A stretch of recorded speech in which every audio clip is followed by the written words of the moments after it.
laughed our butts off. Yes. Oh, the first thing you hear is butts off? Huh. That was Oh, and did you just mute or did my sound just go off? I think I think Brandi is muted. I don't think it's my speakers. Hey everybody. Welcome to the Unready room. Um Brandi, it does. Oh, there we go. The little mute symbol was on, so yeah, I don't know why that happened. I didn't even touch that. hey, this is our brand. Well, yeah. Um I love it. Thanks. Sorry, Um guys. Welcome everybody to the Unready room. Hey, I'm Dan Gunther. With me, as always, Brandi Jackola. Brandi, hello, hello. Hi. Hello. I see you're in festive garb. That makes me very happy. Yeah, well, once Thanksgiving is over, all bets are off. So Yes. if I start wearing Christmas stuff before Thanksgiving, people get kind of upset, which I don't understand. But if you wanted to know, this is Nice. a Star Trek Christmas shirt. Yep. That's awesome. Yeah, you must have. I think as we were talking before we went live, you must have had a tougher time of it this year with Thanksgiving being so late. So Yeah, finally, this whole thing about where days fall because no one could decide on how to do a calendar properly. And honestly, if you just did 13 months of 28 days each, it would all work. But no, we didn't hmm do that, did we? So, yeah, 28 days each, and then like New Year's Day is just like a special day that's by yeah. itself. It would Yeah, it exactly. mathematically works. It would be perfect. And Yeah. then like every 4 years, you get 2 New Year's days, I guess. Right? Sure. I know. It's just so weird. It's so weird. And the way our months are named is just like, okay, so September, but it's the ninth month. Sep means 7, but it's the hmm ninth month. October is the 10th month. And that's when they just start that. August, June, July. What just January? What? Why? Why is there not a pattern here? Yeah. Yeah, it defies logic. History is fun. Let's just put it that way. Yeah, it I don't get it. Well, Okay, sorry. happy last day of November, everybody, as we get into Woo! December. Sadly, as we get into December, we're approaching the end of season 5 of Lower Decks very rapidly, which is very sad. But we do have an episode to talk about this week that I'm very excited to talk about. Season 5, episode 7, Fully Dilated, which Yeah. very fun episode. First of all, just seeing that title for the first time, my wife and I were talking before we started up the episode. She was basically saying, like, what do you think is dilated? And I was like, I really hope it's pupils. But no, it's time. The time is dilated. Oh, you're muted again there, Brett. There you are. Yeah, I hear you. That was weird. Okay. Anyway, yeah, time dilation, which is fun. Borrowing a concept from the Voyager episode Blink of an Eye, which they expressly shout out in this episode. Um, so yeah, I guess the whole conceit of the episode is they're closing another one of these dimensional fissures, but there's a purple Enterprise D that came through and ended up leaving some technology behind on this planet, and the lieutenants are going to be in charge of the mission to retrieve it for um, which hilarity and botched stuff ensues. Anyway, um, what do we think of a purple Enterprise D? No, I'm not hearing you, Brandi. Oh, is this me now? I don't see the mute symbol isn't there this time, but I do not hear you.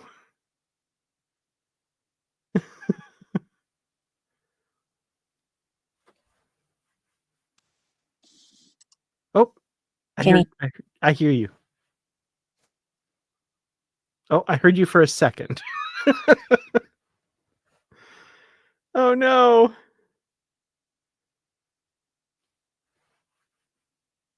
All right. Well, while Brandi gets that figured out, oh, she's gonna pop out and pop back in. That makes sense. Okay. Really living up to our name this time, the Unready Room. Um, but okay. So, oops. This is something that I wanted to talk about. There are so many innuendos in this episode. Like when the first couple ones came out, my wife and I were kind of looking at each other like, did they mean that? But man, what was the first one? Jack Ransom says it, and like this second time watching it, I'm absolutely sure this is on purpose, but Ransom says, the purple D left us a surprise. I don't know what to say to that. So oh, looks like Brandi is back here. Can you hear me now? I hear you now. The hell that was, I couldn't tell you. It was a dimensional fissure opened up and wreaked havoc. Am I even the same Brandi? Oh no, is there a slight purple tinge to you? I don't think so. No. No purple here. No, not at all. So I was just talking about one of the things we brought up before we went live, which was all of the double entendres that we noticed in this episode. So many. They just really went for broke on this. There's a few people mentioning in the comments, of course, David talking about, they mentioned Talin and her large melons. Mm-hmm. What was that? Did the carpets match the hull, which somebody mentioned as well, of course. Yeah. And then later on and okay, big surprise, big shocker. Data's in this one when he's chewing through the ropes. and Tendi says, wow, you really are fully functional. Oh. Ooh, Really an OG double entendre there from TNG. Indeed. There were so many. So many. Yeah. So yeah, the purple Enterprise D was in our dimension after battling evil clones of Tasha Yar or something. I don't know. Carol lost track. That was funny. That was great. So the other thing we learn at the start of this episode, of course, is that Tendi is interested in the senior science officer position, which we knew, but it looks like a decision is going to be made soon. But Talin is also interested. She has also put forward her name for the position. And that brings me to kind of the only complaint I had about this episode. Like, this episode is like scores really high for me for Lower Decks, but it was annoying that when you get that sitcom trope where the entire conflict of an episode could be resolved if you just have like a 2-minute conversation with someone, drives me nuts, drives me insane. Yeah, and Rutherford told her, just talk to her. Yes. Just talk to her. Which, we wouldn't have any of these situations if we just talked, but then we also wouldn't have any television or movies, really. Yeah. If people just always sat down and worked out their differences, well, you no know what? I disagree. I think we'd have better television. I do really hate the not talking to somebody when you could straighten things out, or overhearing somebody and you catch something out of context and make assumptions, because you know what happens when you assume. Mm-hmm. You get your information wrong. That's what happens. That's exactly right. You don't have the whole story.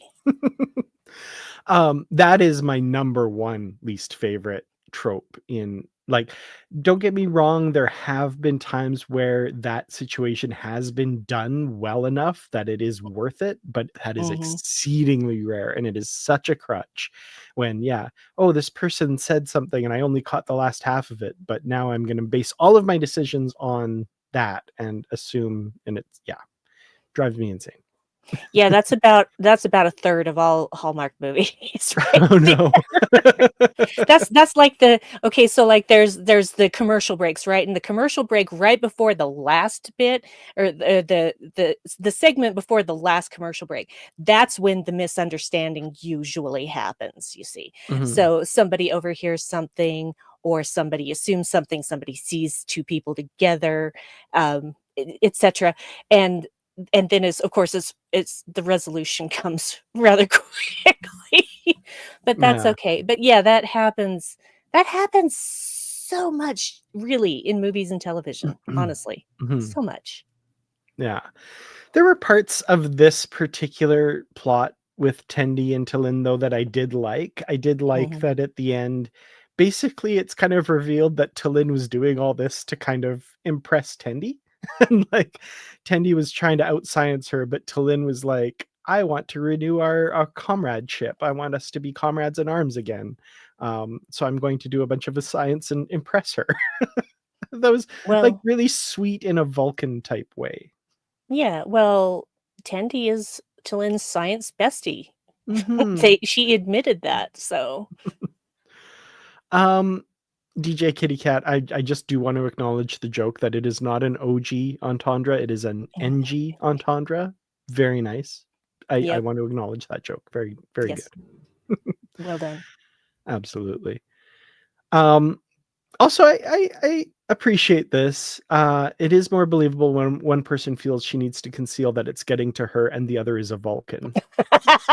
Fair. I That That's is fair. fair. That's fair. That is fair. Absolutely. Absolutely.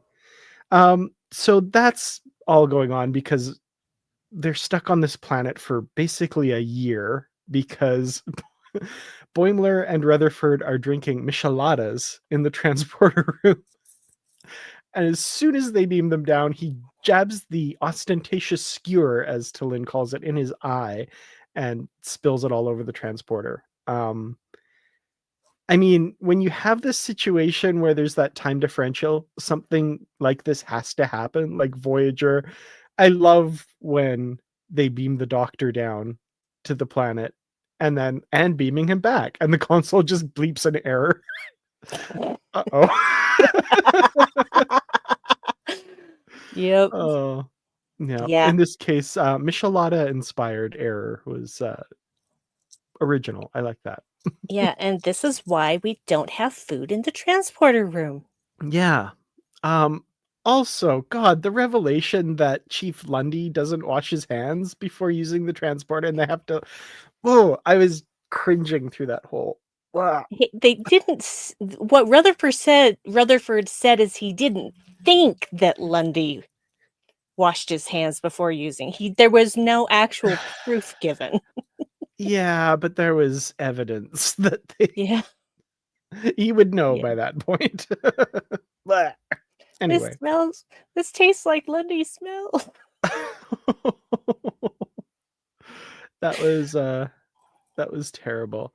I am curious. I'm not very familiar with fancy drinks. Is a michelada a real thing? I feel like I've heard that name, but I don't know what it is at all. I wouldn't know because I don't do fish or shellfish or any of that. So, I don't because I really am drink. allergic, yeah, if someone were to put fish in my drink, I would be very unhappy. But oh, okay. Apparently, it's a Mexican beer cocktail. Uh, Good to know.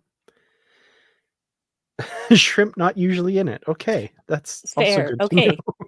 I did love that the skewers had little deltas at the top, Yes, that was but very cute.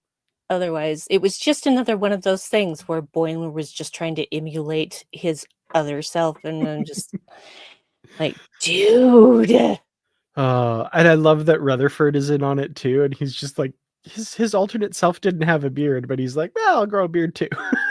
Yep. And of course, it's coming in perfectly because Rutherford. Yes. And he's been getting lots of compliments on it. Boy Moo's like, oh, I haven't. Weird. Like, I'm sure you have too. No. I have not. Oh man. Um, so the other thing we didn't talk about is the three women on this undercover girls trip. I can't. You have the full. Fun alternative dimensional technology recovery girls trip. Nice. The three of them have to get made up to look like the natives of this planet, which the second time I watched it, I'm like, they're kind of like giraffe horns, like giraffe people without the neck. Those aren't actually horns. That's the funny thing. Giraffe don't have horns. It's, I think, cartilage, if I remember correctly. But Yeah. I was watching a thing when I was waiting for my chiropractic adjustment, and they had it on a nature channel, and they were talking about what was a horn and what was not. And I was shocked at all these things that we say have horns that they're not actually horns. So Interesting. yeah. It's kind of like how like strawberries aren't berries, but like oranges are. Yeah, it's like very weird. what categorizes a berry? I can't remember, but I do know that a strawberry is a drupe. Maybe it's because they have seeds. It's something to do with how the seeds are arranged. Yeah, because strawberries don't really have seeds. They do. They're on the outside. Are they seeds though? Yes. Okay, I believe you. Yeah. I've never thought about it. I know, it's crazy. Never thought about it until now. Nah, what makes an orange a berry? I don't. Anyway, it's weird. I can't remember what the definition of berry is, but anyway. Yeah, science. We're not good at it apparently. Talin or Tendi could tell us for sure. Yeah. Yeah. What are schnoop fruits? What are they classified as? That's a great question. Yeah. I got nothing on that. No, I don't know. So yeah, I do love Ta'ana doing them up. It's so great. She does not like doing the like surgical alterations that Star Trek doctors always have to do for the undercover missions. And she gets the absolute best "I'm a doctor" line in the history of Star Trek now. I'm a doctor, not whatever the F this is. Yeah. That was so good. Now, here's an interesting thing that I noticed. I didn't notice it the first time, but I noticed it the second time. And actually, I've watched this 3 times. Tendy's tongue is still green. Oh, interesting. Yeah, she's got a green tongue throughout the whole thing. Everybody else has their normal tongues, but she's got a green one, and no one seems to notice or think it's weird on the planet. Interesting. That's a nice little detail. I didn't catch that. That's very cool. So yeah, they're going to beam down just for a few seconds, which is going to be like a week in their time, but of course it ends up being a year because of the Micheladas. On the surface, we meet Snell. It's this creepy lurking guy who Mariner says, you always have to have a creepy lurking guy in these Carbon Creek situations. Nice little shout out there. Appreciated that. Yeah, my husband, Dave, was just like, how would she know about Carbon Creek? And I'm like, they probably declassified files, Dave. Come on. Yeah. We'll go with that. Mariner was dropping the references a lot in this episode. Yes, she was. You can tell she's, for as cool as she's played it all these years, like she really is like a Starfleet fangirl. Like she's read everything. Up to the point of wanting to emulate Picard, saying that this is her probe life. Because Picard had the 25-minute life in the Catan probe thing. So that was fun. I love that she had to like find meaning and all of this stuff and learn how to play the flute. That was really cute. I like that. I like this headcanon, by the way. Mistral went up and introduced himself at first contact, resulting in the Carbon Creek story coming out. I like that. I like that. Yeah, because Mistral's the best. Yes, absolutely. So yeah, that's the other kind of thrust of the story. That's what Mariner's doing throughout this. She's trying to find meaning. She's trying to make friends in a bar, ends up horning a guy in the eye, as he puts it, and goes to prison, I guess, or jail. And happens a couple times because she puts out their eternal flame that's been warding off bad spirits. Um, she's not doing well, but I like that she found meaning with her prison pals basically by the end. That was cute. Kind of all Yeah. off screen mostly, but I liked it. She got a bit reckless in her quest to, you know, she wasn't trying to be a hero per se, but she was trying to live that best life, and Yeah. and she just went overboard and became reckless because honestly, it's like, why didn't you actually look closer at that fire first to see Yeah. what it was actually doing? But this is like old school Mariner. She's Yeah. just jumping ahead without thinking about anything except for I this one thing that she's consistently fixated on. yeah. I was gonna say Mariner reckless? No. No, That's never no. happens. No, we haven't watched her do that for 4 years. No. No, not at all. Mm-mm. So yeah, we should talk about the technology that they find in this crashed shuttlecraft, I guess, that they're vaporizing bits of it to keep it from, contaminating the culture, but they find a head, and it's Data's head. Um, but purple, it should be noted. It's purple Data. Uh, as soon as he showed up, I was so excited that we were going to get Brent Spiner in this episode. And sure enough, of course, they're not going to do that without them activating the head at some point. So Of that course. was great. That was a nice little surprise that I'm glad they kept. Me too. I really am so happy because I just thought we've not seen a talking Data that I recall in Lower Decks, and now we No, have. yeah, Sure, it's a purple one, but hey, there's very little difference between the two. yeah. Yeah, it sounds like a lot of the experiences were the same. He talks about being left in a cavern under San Francisco. By the way, a little side thing here, it's always struck me as one of the craziest things in Star Trek that canonically Data's head is 500 years older than the rest of his body. I know, right? That's wild. Like, what a weird thing. I love that. That head was built to last. Yes. Um, what was I gonna say? I was gonna say something. Shoot. Oh, yes. Also, there seems to be a pattern with these particular, have I talked about this before? With these rifts, that Mm, they're only slightly off. mhm. They're just slightly off what is known to our prime universe people.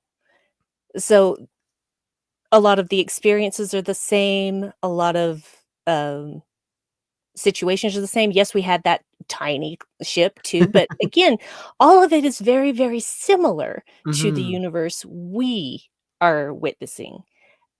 And I wonder what that means. It Yeah. has to mean something because they're all just a little bit off. Yeah.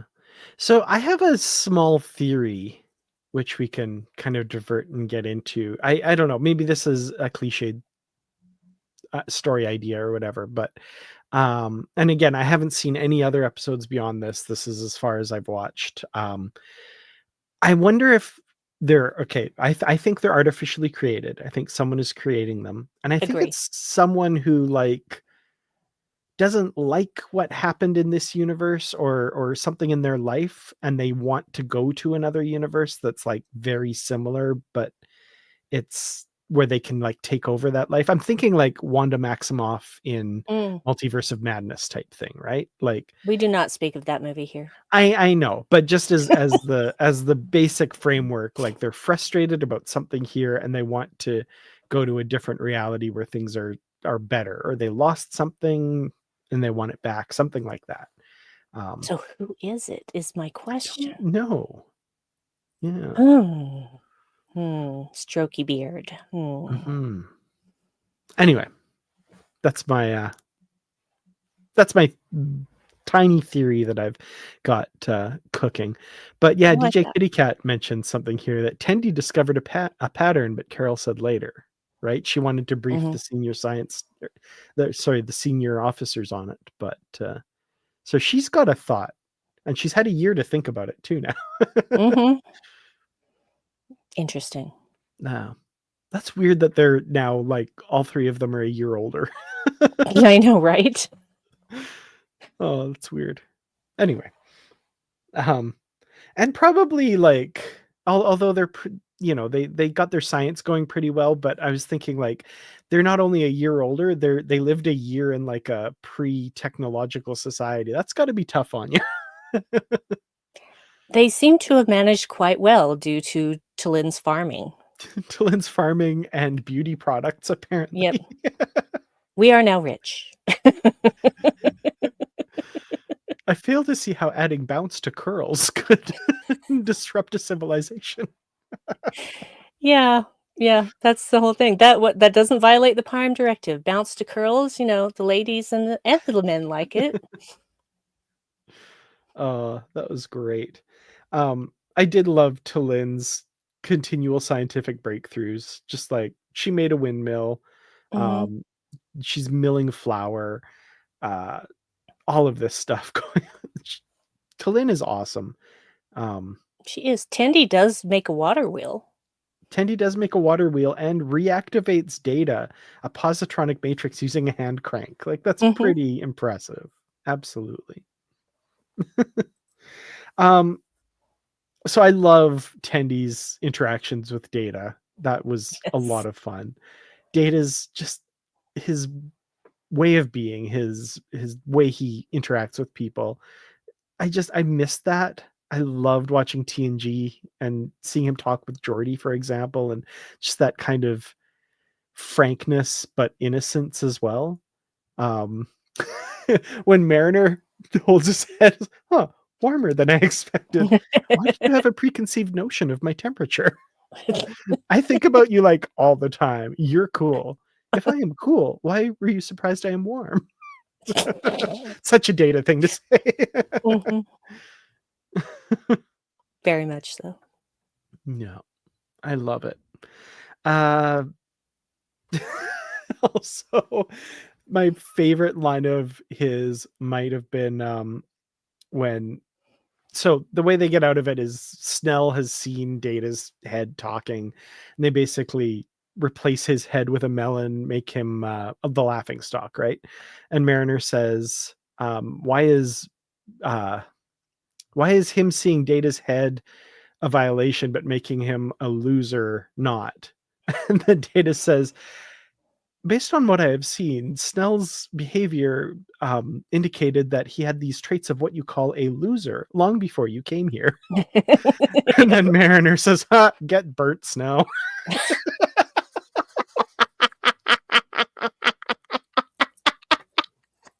There's so many bits in this episode where I'm just like crying laughing. It's so good. Oh, yeah, I was having a hard time just breathing because I was laughing so much. And Mhm. yeah, I have asthma, and sometimes I get to the point where I'm not even making sound except for a little bitty squeak. You've heard that before, guys, when I've had a laughing fit here. So, yeah. Um, Also, yes, that's right. I made the same mistake Tendi did. That wasn't a melon, it was a grape. Yeah, the melons do not fit in the door. uh, that's an interesting thought. Is Harry still not promoted? And that's is he the mastermind behind this? He wants to find a universe Oh where my he's god, promoted, leave Harry Kim alone. Just right? leave him alone. Okay? He's fine. He's fine. I'm sure he's a captain by now of his own ship. Oh, Let's just let it go. poor Harry. Oh, The butt of all the jokes. Just yeah. Um, so they do manage to finally get signaled. They clean off the transporter console, signal them that they can beam them up, but it still takes a little while. I liked that little, you know, they kept cutting back and it's just like a half second later they're energizing. They still have a bunch of time. I thought that was really well done. I liked the I'd be curious how closely they tracked the math of it, but Mm. it was good. I liked it. Well, I'm sure they have computers for that. Yeah. I remember Honestly, watching the Voyager episode where they did that and feeling like they fudged it a couple times, but I could be wrong. But I feel like they did a pretty good job with this one. yeah. There was a part of me that's just like, all that time you spent licking and stuff, one of you could have run to a replicator and gotten some cleaning supplies or a squeegee or something, and it wouldn't have taken you any more time, probably would have taken you less time than what you were doing. Yeah, there were a series of not great decisions. Yep.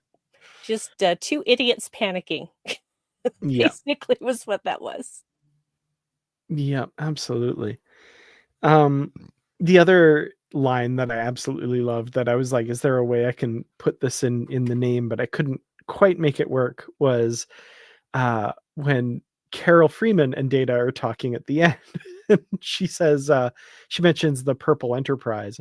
I'm curious, what color is your Enterprise? I don't know. It's not really it doesn't really have a color. It's neutral gray. And then Data says, that seems like a missed opportunity when purple is an option, which I'm happy to say has entered like our shared vocabulary, my wife and I, in our house now. Excellent. It's a missed opportunity when purple is an option. Mm-hmm. I love that. Excellent. And then yeah, Tallinn at the end, Tallinn popping off and her saying, "You do indeed owe us big time." I love Tallinn. She's so good. Yes. And I appreciate that when drinks were passed around, they still gave her room temperature water. Yes. Definitely. So anyway, I don't have a lot more to say about this episode other than that I absolutely loved it despite the little bit of character stuff between Tallinn and Tendi that I was kind of about, but the end result of Data's recommendation that they both get the senior science officer position, which I didn't know was an option, but that's awesome. That's very cool. I thought that was a really great solution. They seem very happy about that. Yeah, Carol can do what she wants. She's captain. Yeah. I love Mariner. It's like, good on you, Carol. Good decision. That was good. Anything we haven't talked about that you would like to mention? Let's see here. I do love that, of course, every time someone sees out of like in a pre-technology age sees someone doing something suspicious, oh, they're a witch. Yes. They're a witch. Like, yeah. Apparently that's throughout the galaxy is that whole thing. Yeah. So it was disappointing, but I don't know that I have anything else to cover either. It just, yeah, I feel like this was a breath of fresh air after last week.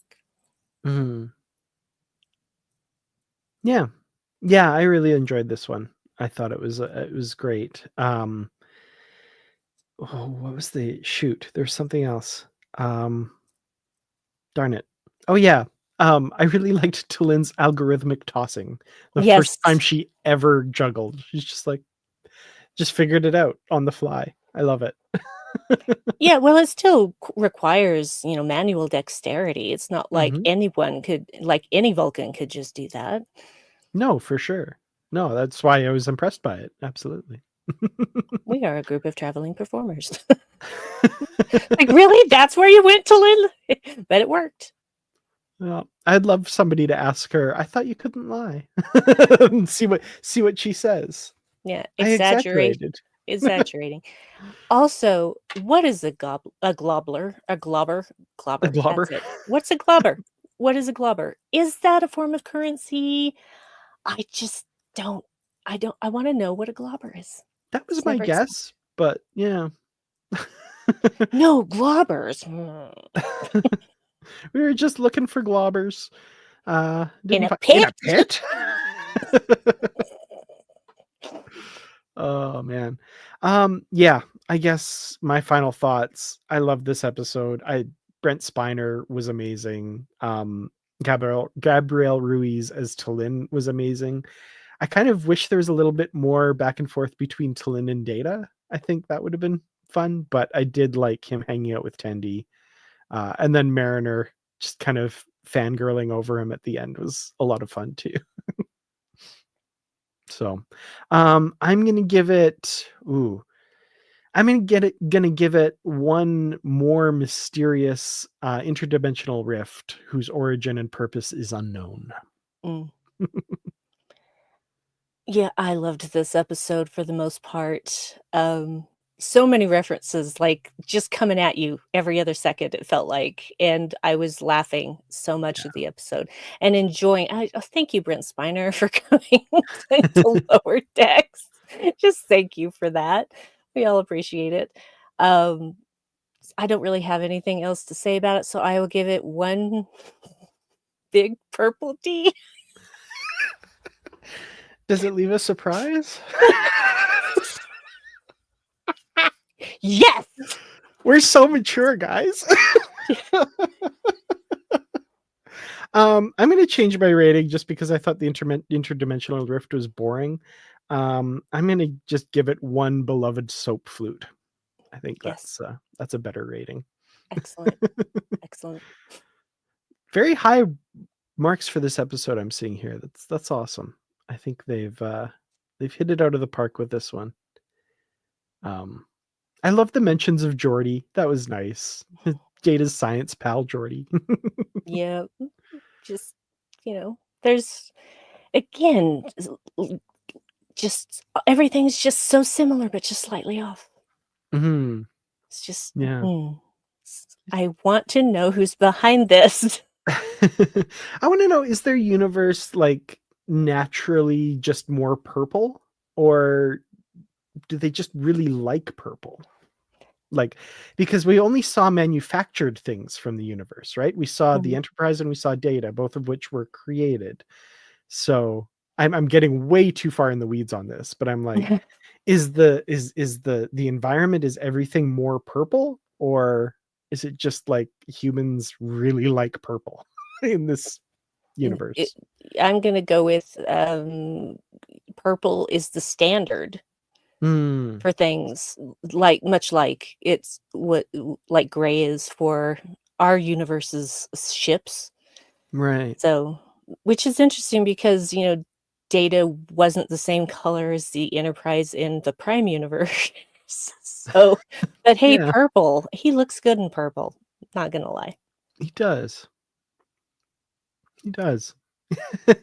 Is it the Ira Stephen Bear verse? I like that. His dyed purple beard and stuff. Nice. He'd be at home there for sure. I think he'd dig it. Absolutely. I was joking before we started recording that, like, is that the universe that Samuel L. Jackson comes from? Guy loves purple. It's a royal color, don't you know? It's such a good color. It is when I was young, I said blue was my favorite color, but as I'm older, I'm like, I really like purple. Purple's my favorite color. Well, you can't have purple without blue, so there is That's that. true. Yeah. That's true. There, I've just refined my tastes over the years. I honestly, my favorite color is blue, and that's really hard for me to say because I love so many colors, but I find myself gravitating towards blue more than anything else. No. But I do have a lot of purple. Yeah. Yeah, I have mostly blue stuff, I think, but I do like purple for sure. It's a great color. Absolutely. Well, I guess that's it for this week's episode. Thank you all so much for joining us. Next week, the episode is Upper Decks, is the name of the episode. I haven't seen it. I have no idea what's going on, but I'm thinking because two of our characters just got promoted to senior science positions, might that have something to do with it? I'm curious what's going to happen. So I'm excited about that. Tristan says, Coupon Jim says, it's all true. The Jedi, the Force, wholesale pricing direct to the consumer, all of it. We get better and better. That is so good. I'm gonna be so sad when Lower Decks is over, not only because it's over, but also because I'm gonna miss this belly laugh every week. It's so good. Oh, wow. Well, he said he's got enough to get through a good chunk of the next season of Strange New Worlds, so excellent. Oh, I'm happy about that. So Positively Trek continues to be on a bit of a hiatus, but we do have special episodes coming out. The one from a few weeks ago now, our discussion with Nana Visitor, that was so much fun. I hope you listen to that. I also hope you watch it if you want to. We have a video version of that on this channel. We do have another special episode coming out soon because, of course, a novel came out recently, so we had to cover that. So I recently interviewed Una McCormick, and that episode will be coming out as soon as I find some time to edit it and get it released. So that's what's coming up for Positively Trek. New episodes on a more regular basis coming in the new year. We're just taking a bit of a break and enjoying a little bit less of a workload for the next little while. Brandi, how about you? What have you got going on that you're maybe going to be working on this weekend? The next episode of that sentence almost made sense. I swear. That wasn't even the passive voice. I don't know what the heck that was. Well, later today, we're going to be recording Shield Population, where we are talking about Deep Space Nine, Season 1, Episode 5, Babel. And, we have thoughts. I love that episode. It's so ridiculous. I'll go ahead and spill the beans. Loved it. I've seen it before, of course, but it's been a while. It's probably been 4 or 5 years since I've watched Deep Space Nine all the way through. So yeah, it was a great episode to have be our first of the Deep Space Nine episodes in our podcast. So check that out later today. We'll be getting that out because we don't edit, and it's amazing. That's you awesome. Guys, it's amazing. That's why we do this, is because we just decided, screw it, we're not gonna edit. That's great. I love it. Follow me on Blue Sky. I'm at Kurtrats, and there's also at Positively Trek on Blue Sky as well. Twitter, I think I'm gonna close that pretty soon. I don't like Twitter. It's every time I log on, I just feel gross. So and it's just a mess now. It's an incomprehensible mess. Yeah, absolutely. So if you haven't joined Blue Sky, that's where I will be mostly, I think. So yeah, it has a much better interface. Yeah, absolutely. Brandi, where are you on Blue Sky? I'm at Brandywine on Blue Sky. I got in early. No one else can take it from me now. And that's Brandi with an I, of course. And also I spend a lot of time on Instagram now as well, which is just Brandi Jackola, all one word. So if you want to look at my stuff there, I'm posting about a lot of books. I've just gone down the rabbit hole of book reading because I have the time to do it. And so now I'm doing it. Yeah. I used to be on Instagram more. I should get back to that. I like pictures. Yeah, pictures are fun, and reels are fun, and there's a lot of fun stuff on Instagram, and it's like Twitter used to be. It's pretty easy to curate what you see and what you don't. So yeah, I'm not very active there, but I am at Kurtrats47 on Instagram. And at Positively Trek is on Instagram as well, but that's even less active than Kurtrats. So I need to change that. But anyway, thank you all for joining us this week. This has been so much fun. We'll see you again next week as we get closer to the end of Lower Decks, which makes me sad, but the episodes are good. That makes me happy. And spending this time with all of you and with Brandi also makes me very happy. So thank you. Live long and prosper, everybody. and we'll see you next time.